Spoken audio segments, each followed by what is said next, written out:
فرشتہ بن کر نہیں آیا، کوئی مافوق العقل ہستی بن کر نہیں آیا، ہر ایک انسان بن کر آیا، لیکن ہر نبی کو اپنی بزرگی، بلندی، اپنے آپ کو دوسروں سے الگ بتلانے کے لیے ہر نبی کو کوئی نہ کوئی معجزہ عطا کیا گیا، اعجاز۔ ہر نبی صاحب اعجاز تھا،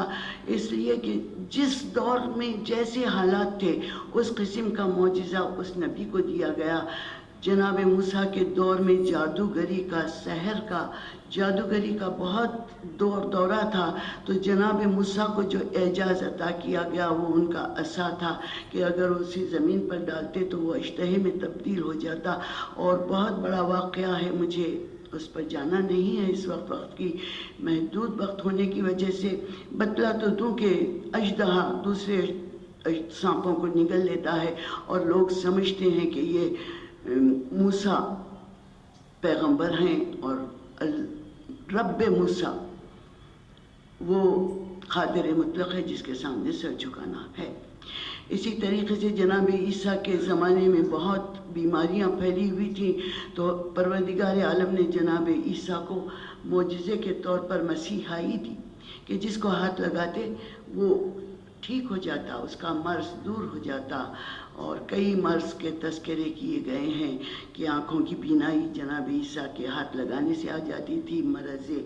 برس دور ہوتا تھا۔ تو یہ اعجاز تھا جو جناب عیسیٰ کو ملا۔ جناب داؤد کے زمانے میں موسیقی کا بہت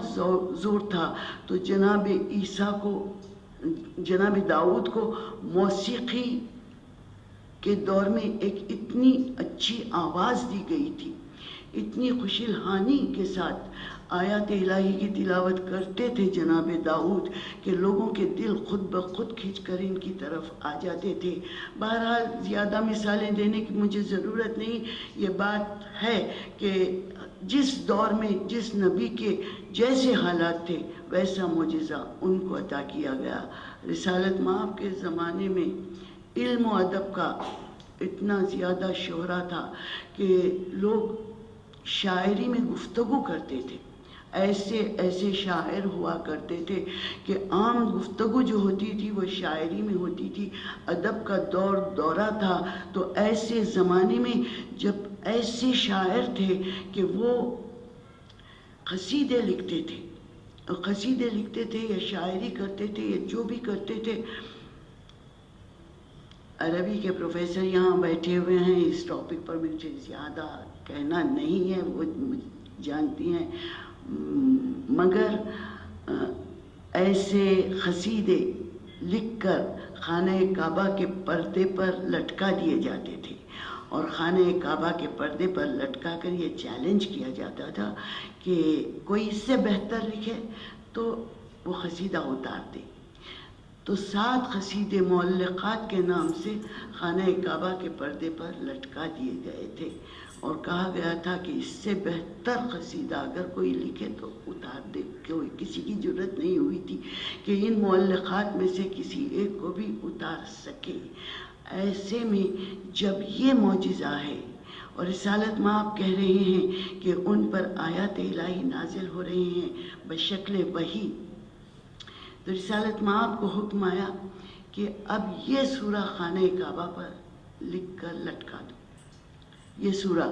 اور وہ سورہ تھا سورہ کوثر۔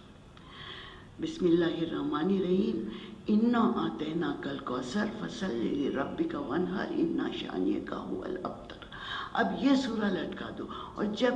3 آیتوں کا یہ سورہ خانہ کعبہ کے پردے پر لٹکا دیا گیا تو اس دور کے تمام لوگوں نے پڑھ کر کہا کہ خدا کی قسم یہ انسان کا کلام نہیں ہے، یہ انسان کا کلام نہیں ہے، یہ اللہ کا کلام ہے۔ تو شان نزول اس آیت کی یہ ہے کہ اس طرح یہ صورت نازل ہوئی۔ ایک اور شان نزول کا تذکرہ تفاسیر میں ملتا ہے کہ جب رسالت مآب دین اسلام کو پھیلا رہے تھے تو کفار قریش نے کہا کہ ہم محمد مصطفیٰ کو قتل کر دیں گے، ہم ان کو مار ڈالیں گے،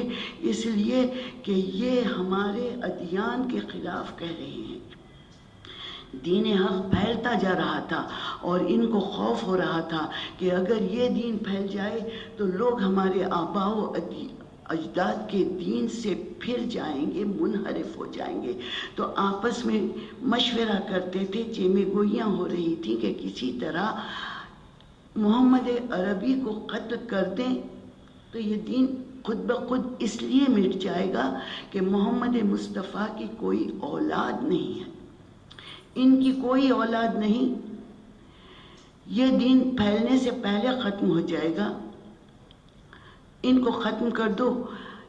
یہ اگر مر جائیں تو دین لاوارث ہو جائے گا، اس کا کوئی وارث، کوئی محافظ، کوئی اس کو بچانے والا نہیں رہے گا۔ یہ لوگ جب آپس میں مشورہ کر رہے تھے تو بڑے دانشوروں نے کہا کہ خبردار، محمد مصطفیٰ کو قتل کرنے کا سوچنا بھی نہیں، ورنہ بنی ہاشم اٹھ کر کھڑے ہوں گے قصاص لینے کے لیے اور ہم سب کو تباہ کر دیں گے۔ خاموش ہو جاؤ، کتنی دیر تک محمد جئیں گے، کتنے دن جئیں گے، ان کے تو کوئی اولاد نہیں، ان کے تو کوئی وارث نہیں، یہ دین خود بخود ختم ہو جائے گا، مٹ جائے گا، ہمارے ادیان کو کوئی نقصان نہیں۔ یہ بات کہ محمد عربی مفقود النسل ہیں، ان کے کوئی اولاد نہیں، یہ بات رسالت مآب کے کانوں تک پہنچی۔ دل میں رنج کا احساس ہوا کہ پروردگار، کیا واقعی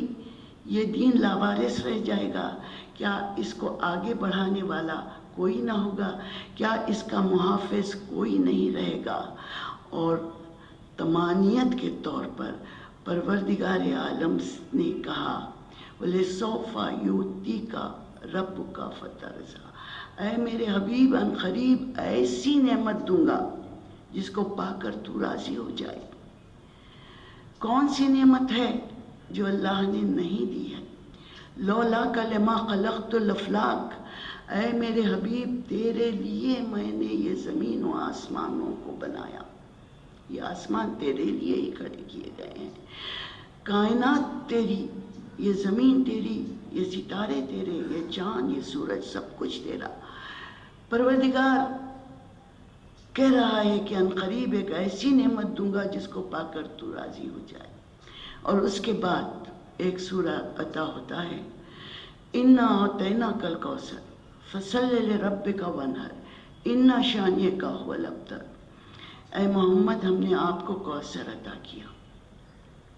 نعمت کے طور پر جو دے رہا ہے وہ کوثر دے رہا ہے۔ اب اگر لفظی معنی لیں، یہاں پر ٹرانسلیشن اور انٹرپریٹیشن کی بات آ جاتی ہے۔ لفظی معنی لیں تو کوثر کے معنی ہیں اس چشمے کے جو آسمان پر ہے، کہ روز قیامت جنت میں جانے والوں کو حوض کوثر سے جام کوثر دیا جائے گا، یا اس نہر کے ہیں جو آسمان کی بلندیوں پر بہہ رہی ہے، یا کوثر کے معنی علم کے ہیں، کوثر کے معنی مدد کے ہیں، کئی معنی ٹرانسلیٹرز نے ٹرانسلیشن میں کوثر کے معنی چشمے کے ہیں، لیکن انٹرپریٹیشن جب کیا گیا تو کوثر کے کئی معنی دیے گئے کہ پروردگار عالم کیا دینا چاہ رہا ہے۔ اگر کوثر کے معنی صرف چشمے کے لیں، نہر کے لیں، تو وہ پروردگار جس نے تمام کائنات دے دی، وہ جب فخر کے عالم میں کہہ رہا ہے